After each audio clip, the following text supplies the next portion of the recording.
제목을 이렇게 붙여봤습니다. 눈이 펑펑 내리는데 오늘 날씨가 너무 추워서 꼭 눈이 내릴 것만 같은 날씨입니다.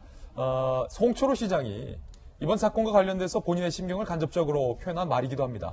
눈이 펑펑 내릴 때는 쓸어봤자 소용이 없다. 의미심장한데 이게 과연 무슨 뜻일까요? 자, 송초로 시장, 다시 말해서 청와대의 이른바 선거 개입 의혹, 하명 수사 의혹이 점점 불거지고 있습니다. 송병기 부시장이 이 첩보를 청와대에 제공한 당사자인데 송병기 부시장과 관련돼서 좀 수상한 행적들이 여러 차례 나오고 있습니다. 오늘도 새로운 게 나왔는데 1인 2역을 했다는 겁니다. 바로 이겁니다. 가명의 실명까지 송병기의 1인 2역. 상상을 초월하는 범죄의 영역이에요. 지난해 지방선거 전후로 울산경찰이 김기현 의혹의 첫 제보자인 송병기 부시장을 참고인 조사 후 퇴직공무원 김땡땡의 이름으로 가명으로 조사를 했다는 내용 보도해드렸죠. 그런데 울산경찰에서 김땡땡의 이름으로 가명 진술조서 버전 하나랑 송병기 실명 진술조서 버전 2개를 따로 받았어요. 무슨 말이냐면, 자, 2인분 진술이다 라고 제목이 오늘 달렸군요. 2인분. 1인분은요, 바로 이거예요. 울산경찰 김기현 측근 의혹 수사하며 퇴직공무원 김땡땡을 통해 불리한 진술을 확보했다. 근데 김땡땡이 아니라 송병기 부시장이었죠. 요렇게 꾸민 조서 하나. 그리고 이게 1인분. 자, 그리고 2인분은요. 송병기 부시장을 한 차례 더 조사한 후 실명 조서를 추가한 겁니다. 그게 왜 그랬을까를 알아보니 다른 공무원들은 다 문제없다라고 진술을 한 거예요. 그러니까 김땡땡의 진술만으로는 혐의 입증 진술이 부족하니까 송병기 실명으로 한 차례 더 조사 후 실명 조서를 추가했다. 결국에는 김기현 측에게 불리한 진술을 한 참고인이 적어도 2명이네. 외관상 이렇게 보이게 하려고 송병기 부시장에게 진술받았는데 하나는 김땡땡으로 또 하나는 송병기 실명으로 2인분 진술 조서를 경찰이 만들었다는 겁니다. 아니, 일단은 김영주 의원님, 네. 울산경찰이 도대체 무슨 일을 한 건지 하나 둘씩 본청에 보고를 제끼고 청와대에 직보했다는 의혹도 나오고 있는 마당에 조서를 이렇게 하는 법이 어디 있습니까? 대한민국 경찰 중에. 그러니까 기본적으로 이제 그전하고 지금하고 좀 분위기가 달라지는 것 같아요. 예. 그전에는 진짜 하명이냐 아니냐 이 부분이었다면 실제적으로 그런 의미에서 무게중심이 이제 청와대에 있었다면 지금은 울산 경찰이 도대체 무슨 짓을 한 거냐 이렇게 좀 달라지게 되는 거죠, 분위기가.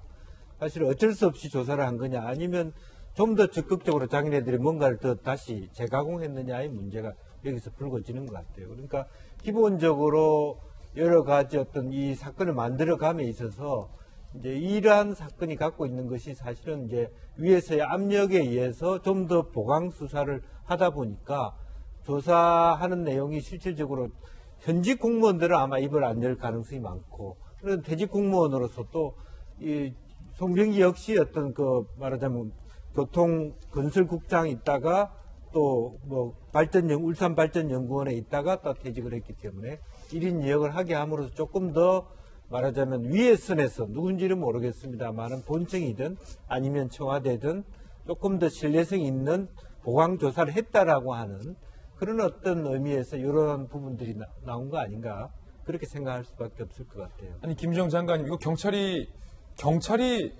권한을 남용하고 있는 대목인 것 같고 야당에서는 이거 짜고 치는 수사판의 결정적 증거다라고 지금 비판하고 있잖아요. 예. 울산시 부시장 알고 보니 두 얼굴의 사나이였습니다. 예, 그러니까, 한쪽은 송병기, 한쪽은 김땡땡.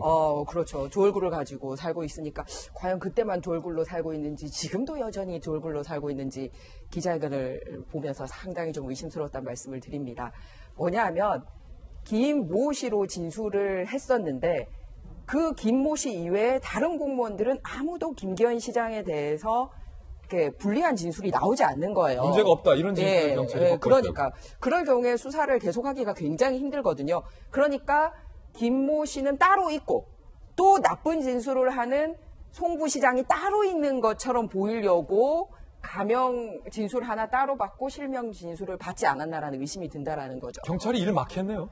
그런데 거기에 경찰이 그런 식으로 해서라도 무리하게 수사를 할 수밖에 없었던 게 과연 경찰의 뜻인지 정말 거절할 수 없는 윗선으로부터 지금 이제 하명이 청와대에 있었기 때문에 어떻게 해서든지 만들어내야 되니까 이렇게 조얼굴의 사나이를 만들어낸 건지라는 경찰의 문제도 있지만 경찰도 정말 자력으로 어쩔 수 없었던 건지 정말 피할 수 없는 뭔가가 있었는지 이게 있다라는 거죠. 예. 김 변호사님 변호 많이 해보셨으니까 내가 변호하고 있는 피의자가 검찰이나 경찰한테 조사를 받는데 알고 봤더니 이 수사하는 수사 당국에서 내가 변호하고 있는 의뢰인에게 불리한 막 조서를 한 사람에게 여러 버전으로 받아놨다라고 했을 때 변호사 입장에서 보면은 이거 정말 미치고 팔짝 뛰겠어요. 네, 그러니까 일반인이 보실 때는 당연히 이상하다고 생각하실 거고 변호사가 봤어도 가명과 진술 조서가 동시에 있는 경우는 되게 이례적인 건 맞는 것 같습니다.